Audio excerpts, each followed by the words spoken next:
we are reminded that we are fearfully and wonderfully made, but it gets tough when we are looking for jobs and employment because we tend to feel undervalued and we tend to feel like we have no value. But today, we are here to discuss a very, very important topic, unemployment and underemployment, a topic that you must not miss. We are going to digest what unemployment is, what underemployment is, what comes into your mind when you are told about these particular topics. But in order to digest that, I have with me a very, very wonderful panel that is going to help us digest and break down these topics so that even you who is watching us out there may get to understand the context of these particular topics that we are talking about today. My name is Mudubira Angela and I'm going to be your host for today. We are discussing unemployment and underemployment. I want to let this beautiful lady and the two handsome gentlemen introduce themselves because I may add something that they do not want you to know, dear viewer, or I may miss out something that they feel is crucial for you to get to know. So I want them to introduce themselves. I want to start with the handsome gentleman on my extreme right. Yeah. Oh, thank you very much, Malaika. Why are you very happy today? And you've mentioned the handsome bit, so okay. It tickled me somewhere. I understand where your pain is coming from. Or should I say the happiness? It is okay. By names, Alan Mugisha. Professionally, I'm a teacher. And by occupation or by employment, I'm a virtual assistant. We are talking about unemployment and underemployment. Yeah. So, occupationally, you are? A virtual assistant. Okay. And the beautiful lady over there. My name is Nascom Catherine. I'm a chemical engineer. I've been in the field for 1 year and I'm practicing quality assurance at the moment. You are most welcome. It is her maiden appearance on the Youth Voice Show. You are most welcome. Thank you. And lastly, the handsome gentleman over here. Thank you, our host. My name is Macbeth Otim. I am a lawyer, a practicing advocate, and employed. Wow. So all the people that we have on this panel, our dear viewers, are employed. I will not speak about myself on that bit, but at least I know that people I'm asking are employed. But we can relate on the unemployment. So. No, I'm not unemployed. So like I had said, our dear viewer, thank you for choosing to watch Hope Channel Uganda and specifically the Youth Voice Show. We are going to talk about unemployment and underemployment. I want to start with the handsome gentleman. I think I'm going to start calling you like that. Yeah. Alan, what comes to your mind when you're told to talk about unemployment? Someone there would want to understand, what is it?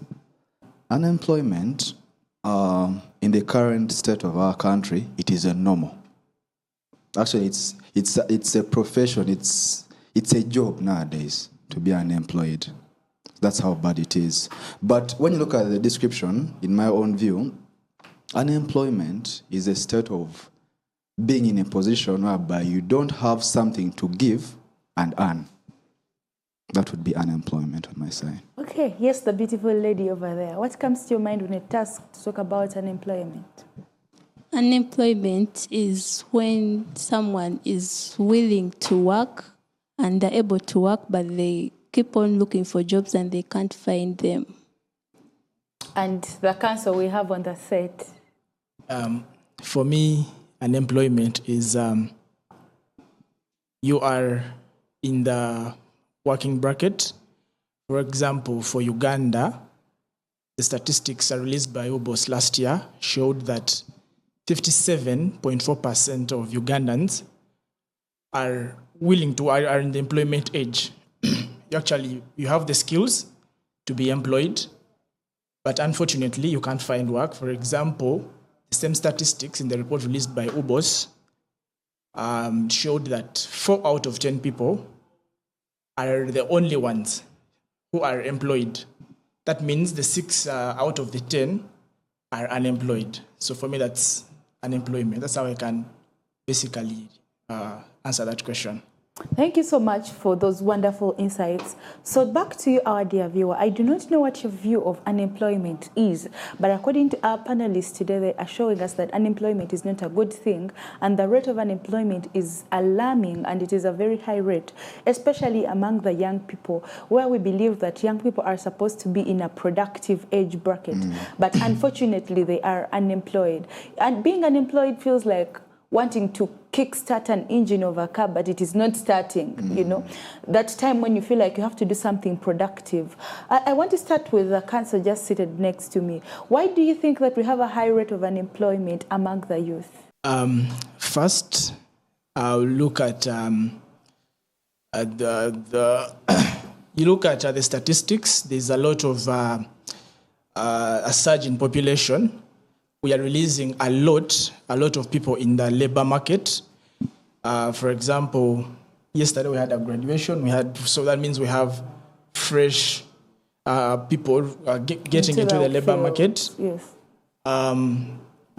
We are releasing around 800. We will find that we have the ratio will be like 800 getting into the labor market, whereas only 80 jobs are getting created. So that means we have 90% of a deficit of vis-a-vis the jobs getting created and the people seeking employment. So for me, that is the major cause of unemployment. At that very point, I want to ask, do you feel like the education system has not done enough to prepare the people that are moving out of school for the job market? Yeah, probably, because the problems of the past generations are not the same problems that we have today. Uganda's population 30 years ago is not the same as we have today. True. So the surge will of course show up in the labor market, and our institutions of learning need to adapt to the new trends. We have to create more entrepreneurs, more people who are going to create the jobs than people who are going to seek the jobs, because we have to move with the trends as of today, because we are not dealing with the same problems than we had the challenges keep changing with generations. Exactly. Thank you so much for that submission. What is your take about that, Alan? Why do you think we have a high rate of unemployment among the youth? There are very many reasons, but one of them is some youths are not employable. We have a rise in perspective of people saying that I want to be self-employed, first of all, which is good, which is very good. But the procedures followed. To reach an extent of being self-employed, you have to first work and get the money to actually start something. So most of the youth spend a long time in that stage of saying that, should I say it is facilitated by pride and comfort, whereby you are too proud to accept that you can actually work for 1 million. Okay? You are too proud to accept that, but you're saying that I want to start something. But starting something, you have to have money. So start looking for ventures of money and there. Then second maybe also is that also in the positions that we are filling, as my brother said, people are not leaving them, first of all. That means we have a lot coming. Actually, I think the fact that people are not leaving these positions means that we must get a solution, because you're not going to drag people out of the offices. One person is holding a position, blocking 10 people.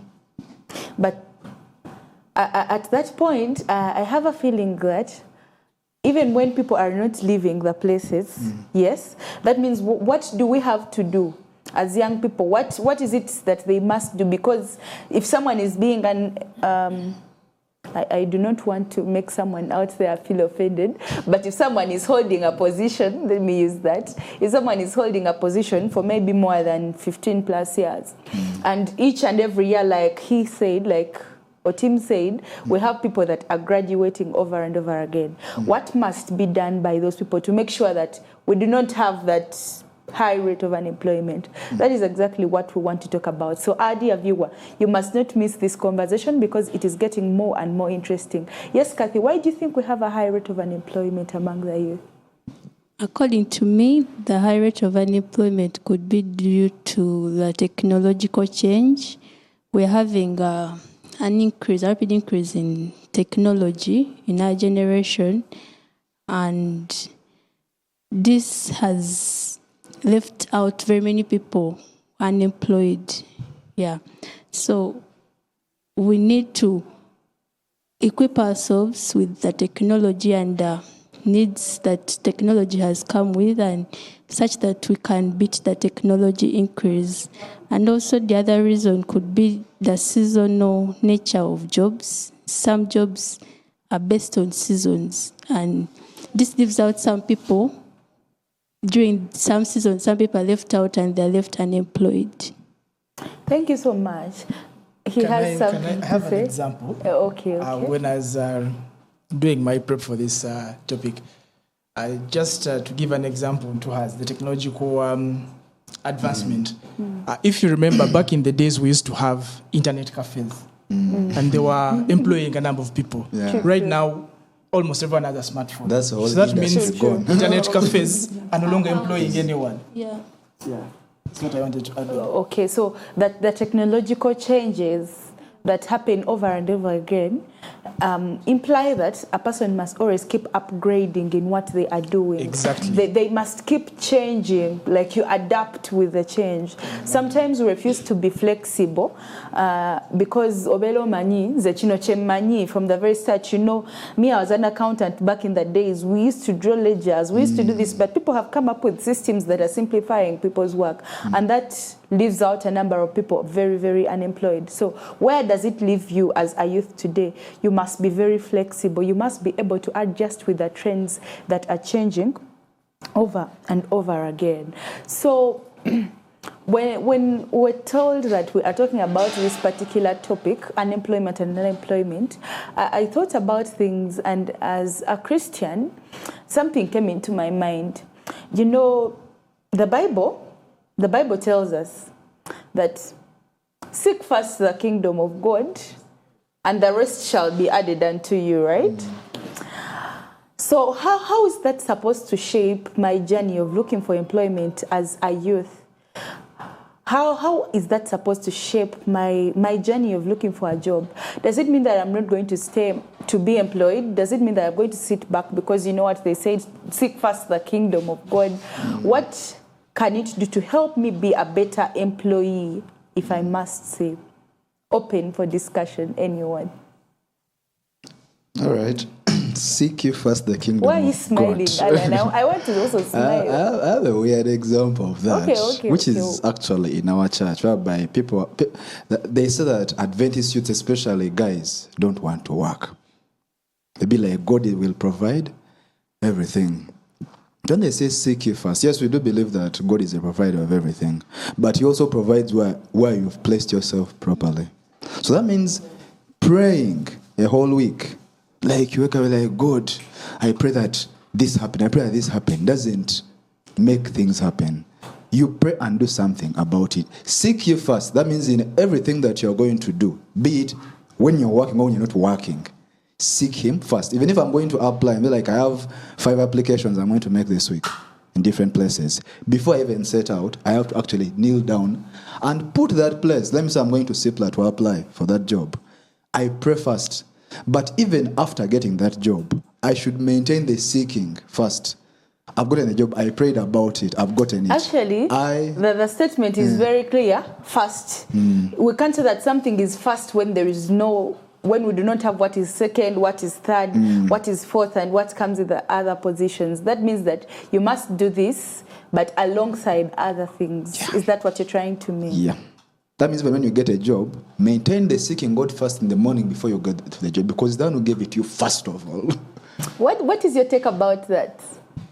My take about that, I'll reflect on the story of creation, where God had 6 days of labor and a day of rest. Mm-hmm.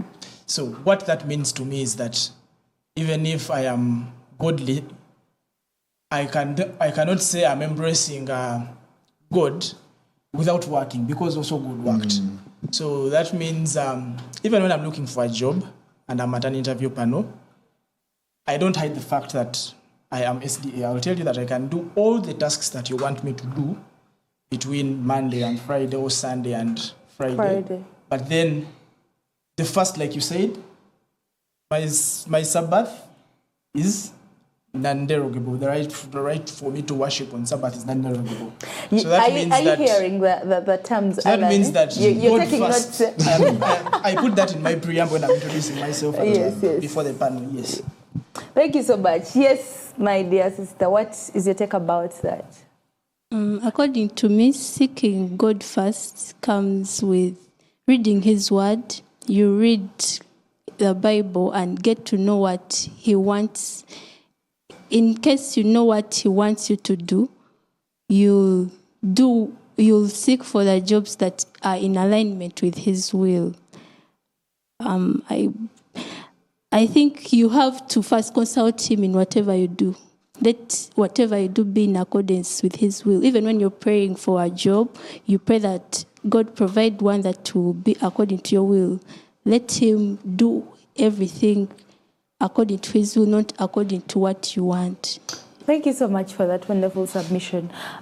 James chapter 2 verse 26 tells us that faith without works is dead. So each and everything that we do, we must do something. If we look at the different Bible characters, when Christ was feeding the multitude with just bread and fish, he still asked, "What do you have?"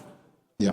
So that means that if God is to bless us, if God is to do something, He requires us to do something in return. You know, we have to claim God's promises. So God asks, "What do you have?" Then the young boy says, "I have some bread, some loaves of bread, and I have some fish." So that means that even when we are seeking God first, we must do something for God to bless. You know, God tells us that I'm going to bless the works of your hands. That means exactly. So you are not doing anything and you're saying every day, "Please God bless the works of my hands." No, we must do something. So our dear viewer, even when the Bible tells us that seek God first and the rest shall be added unto you, that is showing us that we must prioritize God in each and everything we do, but not forgetting that we have to work. Actually, even the example of the Sabbath is proof that we must work. Most people think that when you don't work on Sabbath, then that is when you work on Sabbath, you're breaking the Sabbath. But even people don't work in the 6 days are breaking the Sabbath because the Bible tells us that 6 days you shall labor and then the 7th day is the day of the Lord. So not working is a sin, basically. If you don't work in the 6 days, you're actually also breaking the Sabbath. It is a very, very interesting topic. So I was saying something came into my mind. Job interviews. Job interviews are very, very tricky moments because sometimes you're getting interviewed maybe for the first time. Someone is fresh out of school. They have not worked before. You know, that kind of experience is not there that they are asking for. So, and something triggered my mind, and I wanted to ask the panel today, and we share with people that are watching us over there. What is the most, I don't want to call it weird, but most tricky question that you have been asked in an interview before? Like, what is that question that was asked and it really triggered your mind that you would love to share with someone else? Meanwhile, our dear viewer, you can also be thinking of that question. You can share with us in our, you can follow our conversation and follow us. And don't forget to always keep it Hope Channel Uganda. I want to start with Alan. You feel like, you look like you are too ready. Like, what is that trickiest question you've ever been asked in a job interview?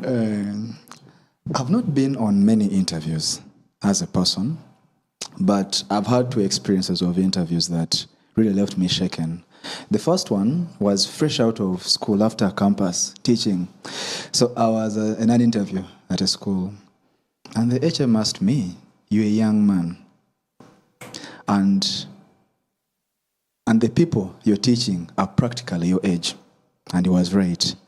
How would you address the matter of relationships with students in this setting? Okay, that is a tough And on one. entering, I'd just seen some hot senior 6 girl. And it seems the person had seen me actually looking at that girl. Alan, So are you in sure the teaching is your calling? we'll come to that later on. So in the moment, I felt a conflict of interest in them because I felt like what they're asking can actually happen. Can actually happen in your the mind, first you're like, week. did that guy see me or And something? I was like, did the guy see me? Like, I felt confused. Yeah. Yes, Kathy. Please don't explain the details of how you I answered the won't. question because someone else. Yes, please. What is that craziest job interview question that you've ever been asked? Personally, my first interview panel, I was asked about weaknesses, and as fresh out of campus, I didn't have any experience, and I told them some fake, and I gave them a fake answer, which was, okay, I was green, I wasn't very conversant with interviews and whatsoever. So I gave them some fake answers that I don't want to mention. But thank God I got that job. But okay, later on I made more research and I got to know about the weaknesses, that you don't have to mention what you're weak at. You find a way of phrasing it in a positive way. Thank you so much for that sharing. And then lastly, before we can take our break. Like I told you, I usually introduce the fact that I am SDA before the panel. So at this panel, they ask me, yes, you are an SDA, and we know SDAs for being too, I call it? Too holy. Yes, too holy and too strict to the biblical teachings and ethics. So they ask me, what would you do if your supervisor wanted you to do something outside the books, but it's going to achieve results for the institution, and it's against your principles? It was a bit tricky. Yeah, it was a bit tricky for me because I wanted the job, but again, I have my standards and professional ethics. Yes, so striking a balance between what the employer wants and what your principles say. Yeah, what my principles say. Yeah, it was a bit challenging for me. I think everyone has had at some point a challenging situation. You've been at that point in time, maybe in that job interview, and you were asked something that puts your integrity at stake, whereby you have to choose. There is a conflict of interest, or should I call it conflicting loyalty? So our dear viewer, I don't know what your experience was, but they have shared their experiences of those tricky job interview questions. But at the end of it all, you must stick to your Christian principles, even when it is close to impossible in this world today for someone to possess some values like integrity. It is hard for people to do the right thing even when no one is seeing them. So I don't know what your experience was, but you can share with us in our conversation spaces. You can follow our conversations on various social media handles, and always keep it Hope Channel Uganda.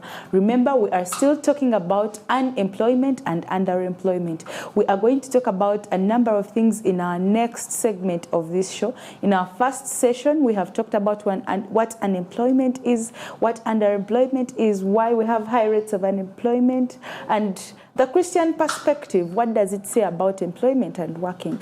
We are going to go in for a short break. Remember, my name is Mudubira Angela. I'm your host for this Youth Voice show. We are talking about unemployment and underemployment. Keep it Hope Channel Uganda. We shall be right back.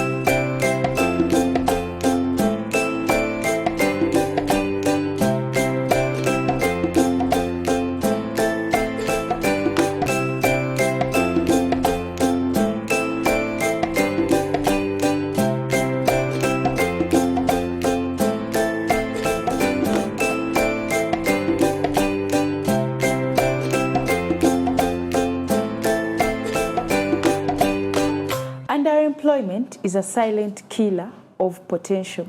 Welcome back from that short break. This is the Youth Voice Show and your host today is Mudubira Angela. We are talking about unemployment and underemployment. For someone that has just joined us, we are discussing a very crucial topic and I believe you do not want to change to something else. In the first segment of our show, we talked about unemployment, its causes and why it is on a rise today among the youth, the challenges that the youth face, and the Christian perspective of unemployment. And in this particular segment, we are going to be talking about underemployment. We want to understand what underemployment is. And by the way, is there a difference between unemployment and underemployment? That we are about to know because we have a very wonderful panel with us that is going to help us digest and understand this topic at length. So I want to start with the lady that we have among the panelists. What is underemployment?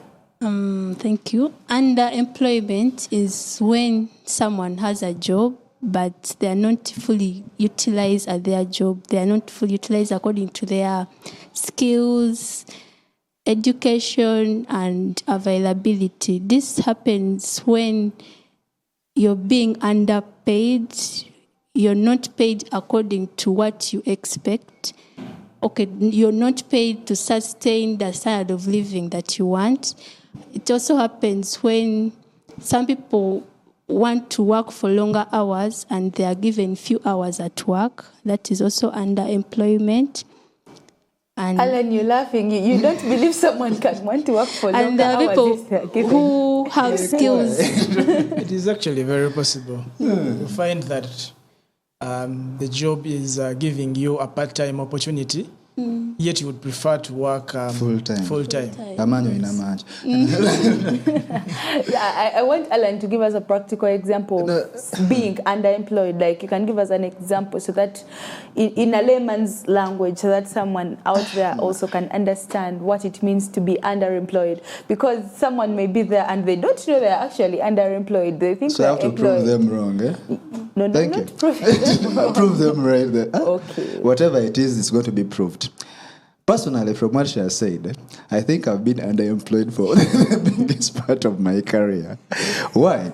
From her description, I've been employed once when I was a teacher because it fitted the criteria. I worked as a teacher for a full year and some months, of course. But on leaving, the first interview I had, besides that one of where some girl passed and caused conflict of interest, the second one I had, I applied. But this time around, I had more qualifications, some more experience. And after all that, the person told me, you are too qualified for this place. From then, I left the teaching profession. I went into the management career. But again, later on, I applied for a job and they were like, we're looking for someone who is not so expensive for us. And being in a hustle economy. So if we have a graduate that is working as what? As maybe a cleaner. So that's being underemployed. Yeah. Because So you're doing even what you when didn't I'm a study. cleaner but I'm earning 600,000 but I'm a You're graduate. still underemployed. I'm still underemployed. Underemployed. Okay, and But I'm that's now the getting economy to we are understand in. it. Because the economy we are in right now actually has a higher number of underemployed people than employed people. We have less. Actually, the biggest number, it is between the unemployed and the underemployed. The employed are few. When I was starting this conversation, when we're coming back from our break, I started and said that underemployment is a silent killer of potential. Yeah. What is your take on that statement? Actually, he has a nice name, eh? Macbeth. Okay. Okay, thanks for appreciating. No, I'm not meaning you, Alan. No, you're called Alan, like any I parents also would like name the their name. Like but it's called Macbeth. Macbeth. Yes, And the MC Mac doesn't have an A. Does it have an A? It is MC then. Like then McCarthy. it is MSC BETH. Macbeth. McCain, not like McCain. Okay. Alan, what is your take about that statement that underemployment is a silent killer of potential? My take is, first of all, I agree 100% with you on that statement. One of the characteristics of underemployment there's an aspect of you are employed, but your skills are not being fully, not being fully put to use. For example, if you are, I want to use an example of my field. If you are an advocate of the High Court, but the job that you are doing is that of a clerk. A clerk, I would say someone at a diploma level. So you'll find that you've gone through your bachelor's, you've done the postgraduate, but the job that you're doing is that of a clerk. So that means your skills that you attained at the postgraduate level are not being put to use. Yes. Yeah, so basically your potential is dying. So that's why I will agree with you. So they kill your potential. So, do you know that we have people who have masters, and when they reach at panels, they are told they are overqualified, or they apply for jobs that don't even require the masters. You don't use your master's degree. Very true. And it's not being put to use. Actually, what is the most frustrating bit of being underemployed? The frustrating bit itself. Because you feel like... What is the most frustrating thing about being underemployed? The characteristics of unemployment is that you are... Okay, there's that bit of having a job, but it's not fully using your skills. Or you have a job, but you're not being paid enough. So for me, the most frustrating bit is having a job, I'm applying my skills, but I'm not being paid enough. I would say I would be comfortable with having a job that's not fully utilizing my skills, but the paycheck is good, than having a job. You're being overexploited, but again, the paycheck because is at the end of the day, low. I'll meet the bills. Yes. True. So you feel uncomfortable, first of all. Let me give like an example that is practical. We all support football, right? Oh, we know something about football. I do. I support Man U. I even put managers inside of Man U. But if at all you get Bruno Fernandes, he plays 8, right? And you put him in defense, and you're still paying him the same amount. I think he would not even feel his potential. Yes. He wouldn't feel like he's part of the team. So that means I love how you're explaining passionately when you... It comes to like I've ever played. Football. Yeah, like as if I've ever played. I play with one. okay. Yeah. I that understand one. your pain. So that means even if you are how good, the goodness can't come out. True. Because you'll feel like there are limitations set. And trust me, once limitations are set about something you're passionate about, you better not do it than... There are people who say that underemployment is a stepping stone.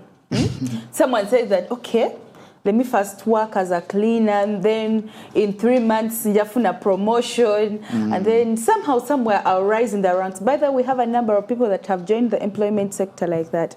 And to some people, it has worked out. You know, you find someone in a company and they tell you, you know, when I came here, they were giving me only 300,000, but I was a degree holder. But currently, I'm now earning 2 point something or something like that. They kept on increasing my salary like that. So some people believe that underemployment is a stepping stone. Yet other people believe that underemployment is a dead end. Like, there is no hope when you are underemployed. It is a dead end. How true are those statements, or how false are they? It's very true. But it depends. What is true?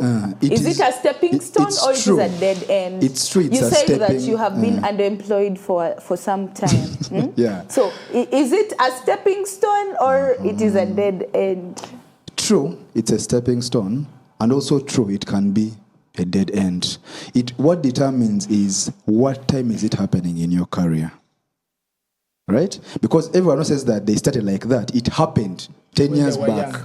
But if at all you have maintained the janitor position in the company, or you've been a clerk in the court for 10 years, that means it's now becoming a dead what? A dead end. But if at all you've entered a career whereby your So vision. how do I get sure that now this is not going to be a dead end? Because now I come out, I'm looking for a job, I'm very passionate, I'm very excited to work, and then I get this job that is giving me like a 300K. I'm like, Kangume, let me work. You know, our parents keep telling us, you know those things. Please work. So you work for the 300K. How do I know that this will be a stepping stone? Are there some signs? Will there be signs? You know, they tell us that there will be signs. Of course, the signs are always there. Okay. What are those signs? Our viewer there wants to know. We have to be alive to the demographics of our economy in Uganda. That the jobs are not there. So if you get nyweza atandikirawo and raising the ranks slowly, like Alan told you, there is an age at which you're not supposed to be an upcoming. Rising star. Okay, there is an age that you're supposed to be an You can't be a rising star after 15 years of working somewhere. You can't be a rising star. I thought upcomings are only artists, but I've come to realize. You must have grown in the ranks. So, the indicators. What are some of the indicators? If you go to a job and if you go to a company and say the people that you're working with are people who have been in that same position for 15 years or 10 years, and you're also starting your career with them, you're competing with people who have been in the same position. Yes, who have experience of 15 years underemployed, I think that would be a red flag on my end. That's one of the indicators. Maybe experience-wise, I got a chance to work in a company for 4 good years. But on entering it, after leaving the other job, on entering it, I entered as a sales executive. But by the time I exited that company in 2023, I was the operations manager. So there was progress. There was progress from that to leading the team in the field to manager, sales to operations manager. So your input while at that stage matters a lot. I think that was the other time I was also employed because I was in management position. What you do while you're underemployed determines how long you're underemployed. Yeah. Because if at all you behave the same way as the ones you found of 10 years, what did they do that I can do differently that will elevate me within a year? So if at all you're underemployed, put an input of the person you want to be. That is a wonderful submission. So back to our viewer. They have talked about a lot of things on underemployment. So according to the statements that we've talked about, underemployment can be a stepping stone. Do not deny that chance or that opportunity that you have gone to work at that point simply because you feel like it is underemployed, because you may end up being unemployed instead.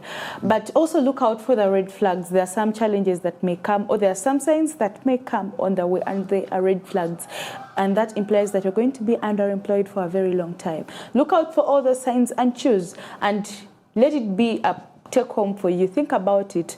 At the job where you are right now, that kind of underemployment situation you're in, is it a stepping stone or it is a dead end? I'll leave that to you, our dear viewer. So back to my panelists. Most people that are underemployed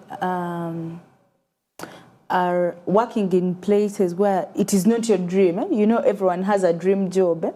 So how do I stay motivated when I'm working at a job that is not my dream? How do I keep motivated? You know, you're talking about, 2 years, 3 years down the road, that process of waiting. We normally talk about the waiting, but you don't talk about the weight of the wait, like the weight of the wait. So how do I keep motivated during that period? I think one of the ways is to look at the positive side, to not look at the negative side. So does that mean I just turn a blind eye to the wrong things and even though they are bad, I focus on the good things. And you just focus on the good things, do your part, work hard, and it's one way of building your CV, one way of gaining experience. Eventually, it will. So you're telling me I look at the bigger goal. Let me not focus on this. Stay motivated. I just put it in my mind that at some point I'm going to need a job where they want 5 years experience. No, you do your best as you still As you look work out. on the other goals. there's a yes, thin you line. still apply. Between waiting and between patience and wasting time. Yes. So you may There's a think very you're thin being line. patient, Yeah, but don't you actually time. wasting time? That's And why that applies in a number of things, not they are employment and even all, in no? relationships. But to check it, it's not for We today. can't go there. Thin line between the two is that being You may think you're patient, patient, doing yet you're wasting something. time. That's why I said set a standard of what you want to become in that company. They'll see it. They'll be like, this one he's in the wrong And place. act like it. Act like it. If I told you a clerk, at least start interjecting. Start interjecting into the role of a counsel. You're like, assistant or an associate. that means that experience I gave you, it didn't come because they were like, no, I think let's say whatever. I said acting like a supervisor Okay. in the field. So they saw potential when they were like, okay, And like, let's elevate make him him. a supervisor. So That is patience, not wasting what? Time. Don't So become that too means that comfortable in in that the place. process of the wait, I must also do something. Make yourself uncomfortable. Yes, I do not. You know, they tell us that opportunity favors a prepared mind. Are you prepared?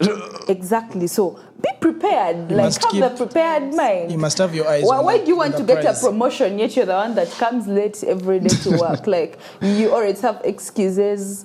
You're the one who is always sick all the time, even when you're not. Like And you're like, I want to become a manager. so that The means manager who can't manage themselves. so there is a lot that we have to do in the process of waiting or in the process of hoping that something good is coming. yet to come. What else can we do in the process of being at a job that it is not your dream? What else can I do to be motivated? Yes, Macbeth. For me, you map out your journey. What do you want to be maybe in the next 5, 10, 15 years? Then work towards that. Work on yourself. You'll actually find that, human beings are not, man is not yourself. You'll find that you're actually moving, but because maybe you are over ambitious, you will achieve this, and immediately before you even appreciate what you've achieved, you're already desperate to achieve another thing. So for take me, things one at a time. everything at a time.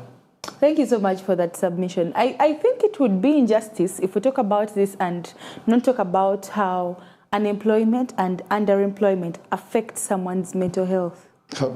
I think it would be injustice to this show if we do not talk about that. How do you think unemployment or underemployment affects someone's mental health? You know, of recent, they have been talking about mental health so much in our country. You know, Africans do not believe in mental health. Like some primitive... A man does not cry. A man does not cry. Like, why are you weak? We believe that when someone displays their emotions, they're looking weak. They're like, how You are another but of Cynthia. recent, it is coming out. People are starting to prioritize their mental health. So that is why I thought it wise that we talk about how unemployment and underemployment affects someone's mental health.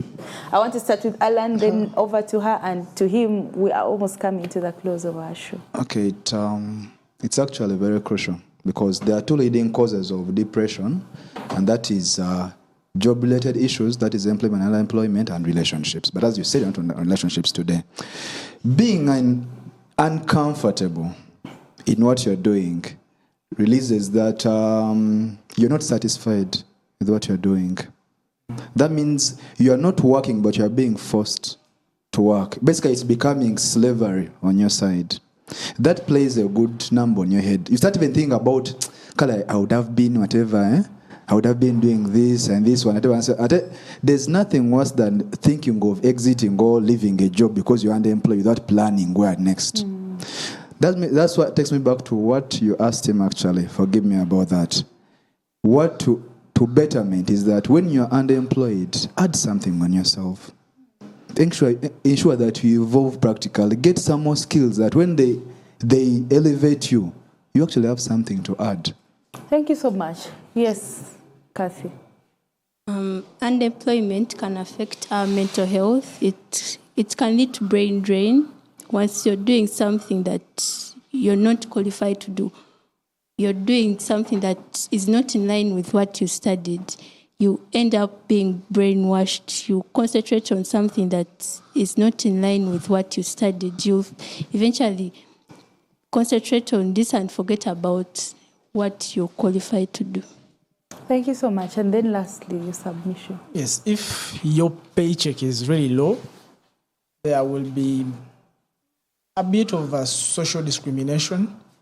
There's some things that you have gone to schools and you know how people behave. You may not belong to a certain social grouping because of when they meet you cannot go there because you don't have money. You don't have you money. Actually You get can- a low self. Yes, yeah. So that's social discrimination. You'll find that they are your friends, but you cannot associate with them because of certain things. Maybe because of the job you're doing. So you'll end up hating yourself, hating the job, and you'll wake up every day and it feels like you're being forced to go to work. Thank you so much for that submission. So, dear viewer, according to our submissions and explanations of our panelists today, we have seen that unemployment and underemployment have an effect on our mental health. That means they are critical situations that must be handled and with care, because mental health is a very, very important aspect that you must not overlook, because it affects a number of things. You see that when someone is unemployed, it stretches even beyond the workspace. It affects the circles around you. It affects your family. It affects your friends. It affects maybe your wife, your husband, and it goes beyond that. So please take note, and if there is something you can do about it, please do so as early as possible. We are coming to the close of our discussion, but I want us to get take-home points. What do you want to tell our viewer out there today generally about today's topic? So we want to get parting shots from our panelists today. I don't know why I want to start with Alan. I know But why. you please don't say it, but just give us your parting shots. We're starting with Alan, then her. What do you want to tell our viewer out there, and then we shall All right. depart. I'm going to start by quoting a meme that I read yesterday. At this point, we are quoting memes. Okay. No, like it really touched me. They were like, someone was like, Omusubuzi Owino, he's sending the girlfriend 1 million to go and shop for Christmas, But while Muchala Muchala Council is going to eat a panel code for Christmas. It's that special code. Eat that panel code for Christmas. What I'm trying to bring is, at the end of the day, it may not matter what you do, but it's the value you are paying. Is the satisfaction actually giving? Are you finding peace in what you're doing? Trust me, you can find satisfaction in 700,000 if at all that's what you want to do. That's what you're qualified to do. But you may be paying 1 million, that's not what you want. So at the end of the day, chase the bag, bring the money home, ensure your wife is happy, ensure you pay tithe, and may the good Lord keep us employed and self-employed later on. Thank you.